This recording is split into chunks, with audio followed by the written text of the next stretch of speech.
जय श्री कृष्णा। कैसे हैं आप लोग फ्रेंड्स। आज जो हम चर्चा करने वाले हैं बेहद महत्वपूर्ण होने वाली है, क्योंकि आज हम जो चर्चा करेंगे वो ग्रहों के राजा सूर्यदेव के बारे में करेंगे। ग्रहों के राजा सूर्यदेव वर्ष में एक बार शुक्र की राशि तुला राशि में जाकर नीच के हो जाते हैं। तो यह बहुत लंबे समय बाद ऐसा योग बन रहा है जो कि आपके जीवन को पूर्णतया परिवर्तित करने में सक्षम है। शुक्र की राशि में सूर्य ने बनाया नीच भंग राजयोग, बुधादित्य राजयोग, नवम पंचम राजयोग बनाकर ये दिग्बली हुए। 17 अक्टूबर से 16 नवंबर तक ये स्थितियां बनी रहेंगी आपकी।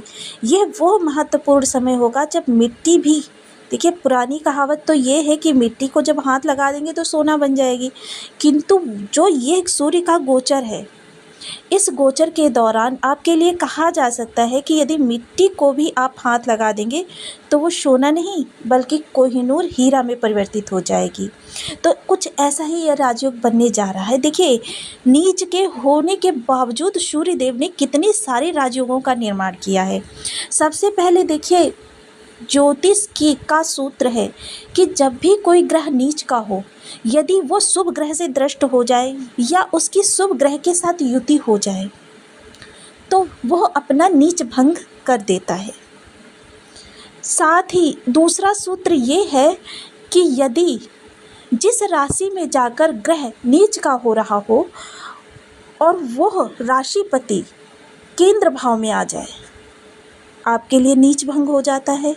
तो देखिए, बहुत ही महत्वपूर्ण गोचर है।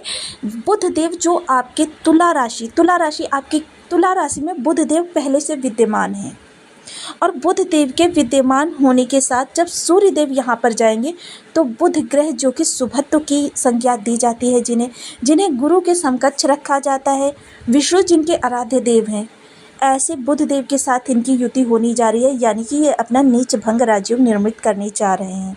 वहीं इनका देखिए शनि के साथ नवम पंचम संबंध बना हुआ है। जैसा कि सर्वविदित है कि सूर्य और शनि के बीच में शत्रुता का भाव रहता है, एक दूसरे के भाव को हानि करते हैं, 36 का आंकड़ा रहता है। किंतु जब भी कोई दो ग्रह नवम पंचम का संबंध बना लेते हैं, वह राजयोग में परिवर्तित हो जाता है। देखिए, शत्रु ग्रह भी यदि नवम पंचम का संबंध बना ले, मान लीजिए राहु के साथ ही किसी ने नवम पंचम का संबंध बना लिया अब राहु के साथ, तो समझ लीजिए दोनों ही ग्रह एक दूसरे के भाव में वृद्धि करना प्रारंभ कर देते हैं। तो देखिए, बहुत ही महत्वपूर्ण रूप से यहाँ पर सूर्यदेव आए हुए हैं। अब सूर्य के साथ और बुध के साथ युति होने के कारण बुधादित्य राजयोग तो बन ही जाता है। वहीं सुख ऐश्वर्य के स्वामी जो राजसी भोग विलास आपको प्रदान करते हैं, आकर्षण प्रदान करते हैं, प्रसिद्धि प्रदान करते हैं, जीवन में तमाम ऐशो आराम देने की जिनके अंदर क्षमता है, ऐसे शुक्रदेव की राशि में बैठे हुए हैं। तो यहाँ पर ये जब बुधादित्य राजयोग, नवम पंचम राजयोग, नीच भंग राजयोग का निर्माण करेंगे तो फिर समझ लीजिए आपके लिए कितने उच्चतम प्रभाव आपको प्राप्त होने वाले हैं। सूर्यदेव जो कि आत्मा के कारक होते हैं, आत्मविश्वास के कारक होते हैं, आपके यश वैभव के कारक होते हैं, प्रसिद्धि के कारक होते हैं, जॉब के कारक होते हैं, जॉब में स्टेबिलिटी के कारक होते हैं, के कारक होते हैं, आरोग्यता के कारक होते हैं, शासन प्रशासन के कारक होते हैं, आपके अधिकारी वर्ग के कारक होते हैं, आँखों के कारक होते हैं।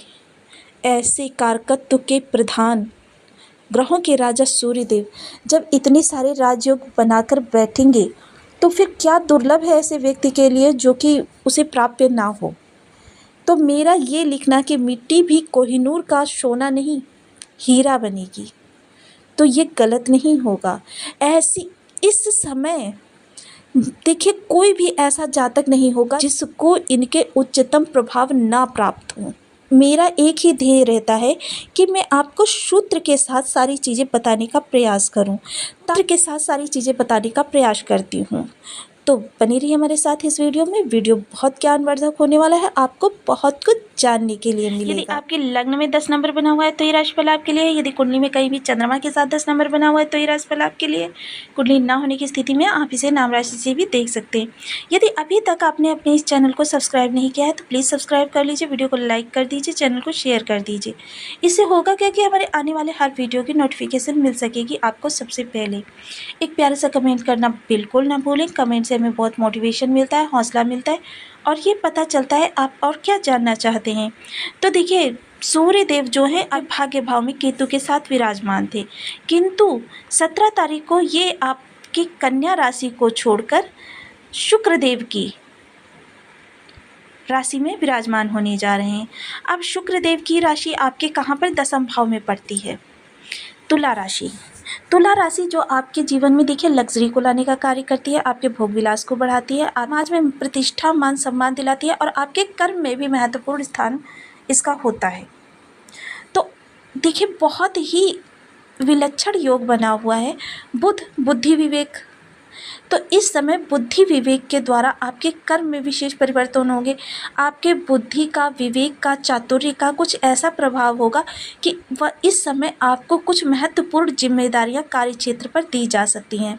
अब जिन लोगों के देखिए कार्य में कोई प्रोग्रेस नहीं हो रही थी, उन लोगों के कर्म क्षेत्र में इस समय पर विशेष प्रगति होती हुई दिखाई देगी। उन लोगों के लिए जो लोग अभी तक बेरोजगार थे, उनको कहीं से धनार्जन की कोई रास्ता नहीं नज़र आ रहा था, इस समय अपने प्रयासों को दोगुना कर दीजिए, बढ़ा दीजिए अपने प्रयासों को, सफलता आपको ज़रूर प्राप्त होगी। चीज़ें जो हैं बहुत महत्वपूर्ण हैं और आपके लिए बहुत ही उत्तम स्थिति बना रहे हैं सूर्यदेव। ग्रहों के राजा होकर आपके दसम भाव में बैठे हुए हैं और दसम भाव में सूर्य जो होता है दिग्बली होता है। अब दिग्बल अवस्था में देखिए ये आपके लिए बहुत सारे महत्वपूर्ण कार्य इस समय पर करने वाले हैं। देखिए इस समय जो शासन प्रशासन से जुड़े हुए हैं, उनको शासन प्रशासन से जुड़कर बहुत अच्छा लाभ प्राप्त हो सकता है।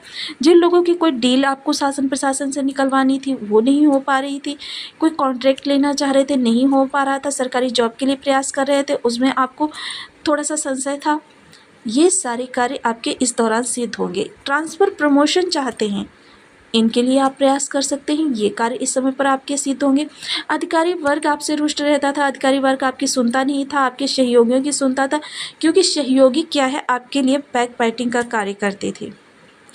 तो यानी कि इस समय पर देखिए जब ये नीच भंग बना हुआ है, तो इसके समय आपको भाग्य का भी विशेष प्रभाव प्राप्त होता हुआ दिखाई देगा।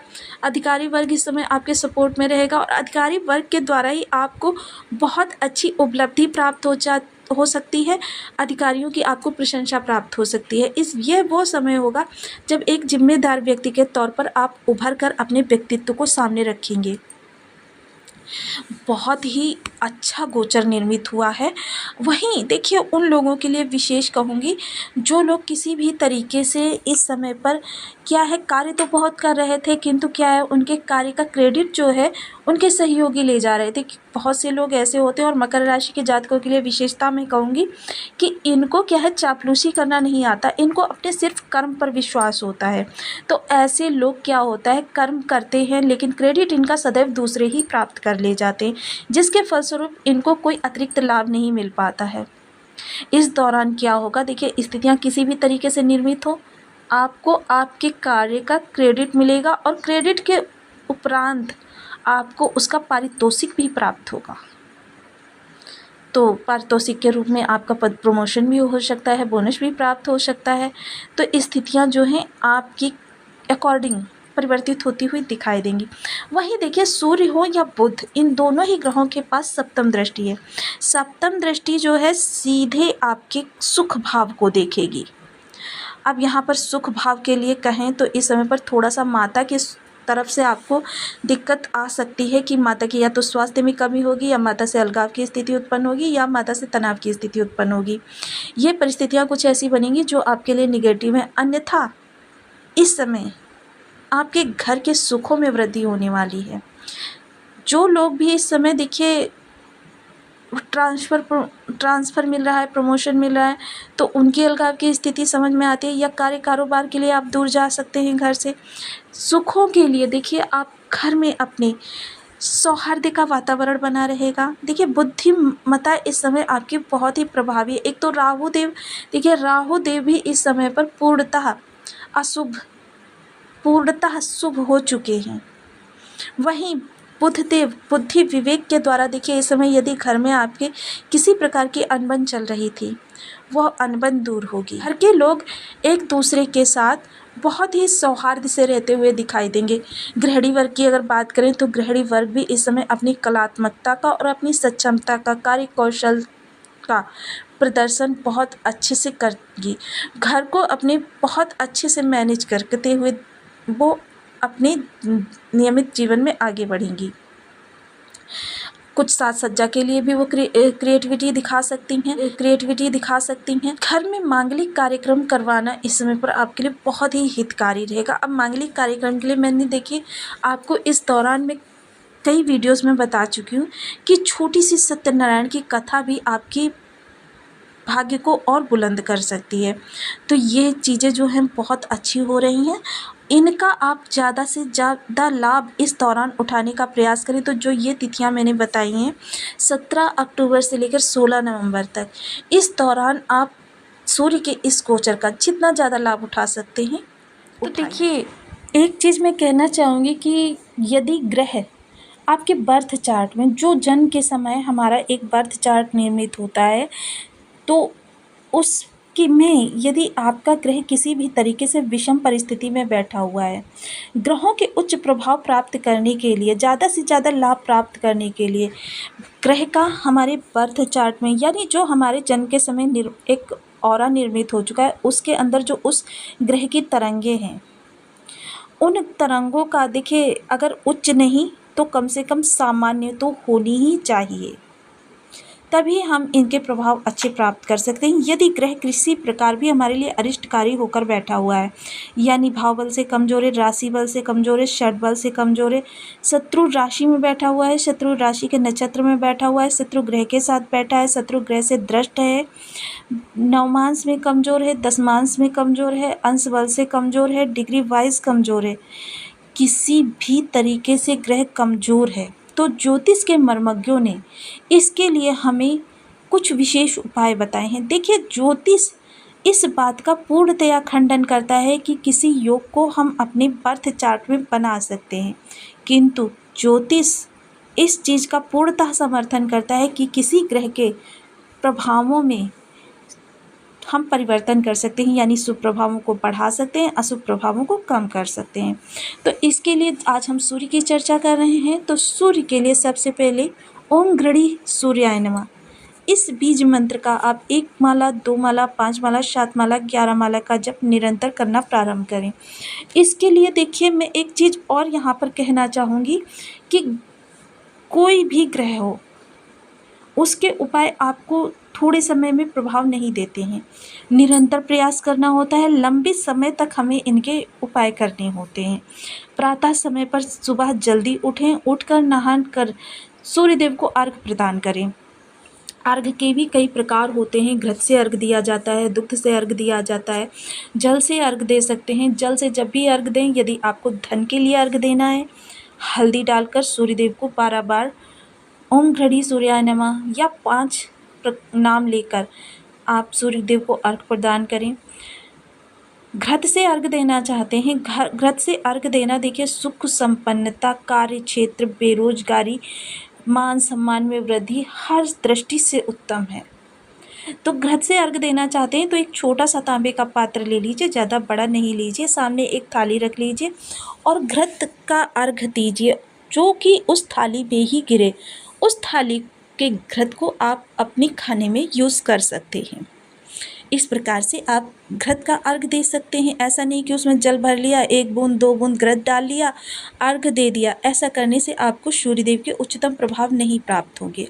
और देखिए अर्घ देना हर किस तरीके से अर्घ देना हर दृष्टिकोण से उत्तम है। कारक हैं, मारक हैं, बाधक हैं, किसी भी प्रकार से सूर्यदेव अरिष्टकारी होकर आपके बर्थ चार्ट में बैठे हुए हैं, अर्घ देने से ये अपने आप शुभता को प्राप्त होने लगते हैं और आपको उच्चतम प्रभाव देने लगते हैं। जो लोग भी रोजी रोजगार की समस्या से ग्रस्त हैं, उनको कार्य कारोबार में विशेष उन्नति नहीं प्राप्त हो रही है, तो वो क्या करें, देखिए तांबे के पात्र में जल भर लें, थोड़ा सा गुड़ डाल लीजिए, थोड़ा सा लाल फूल डाल लीजिए, तो 8 दाने अक्षत के डाल लीजिए, लाल चंदन डाल लीजिए और 12 दाने लाल मिर्च के डाल दीजिए। देखिए रोजी रोजगार के लिए जब भी आप सूर्यदेव को अर्घ प्रदान करें, लाल मिर्च के दाने जरूर डालें। और ओम घड़ी सूर्याय नमः का जाप करते हुए 12 बार सूर्यदेव को अर्घ प्रदान करें। आरोग्यता के लिए जल देना चाहते हैं तो उसमें आप लाल चंदन का प्रयोग करें। तो देखिए अर्घ देने की अलग अलग विधि है। इनमें से किसी भी प्रकार से आप अर्घ देकर सूर्यदेव के उच्चतम प्रभाव प्राप्त कर सकते हैं। तो आपको वीडियो कैसी लगी मुझे कमेंट बॉक्स में ज़रूर बताएं। चैनल पर न्यू है तो प्लीज़ वीडियो को लाइक शेयर, चैनल को सब्सक्राइब करना बिल्कुल ना भूलें। मिलती हूँ नेक्स्ट वीडियो में, तब तक के लिए नमस्कार। अपना ध्यान रखें, स्वस्थ रहें, मस्त रहें।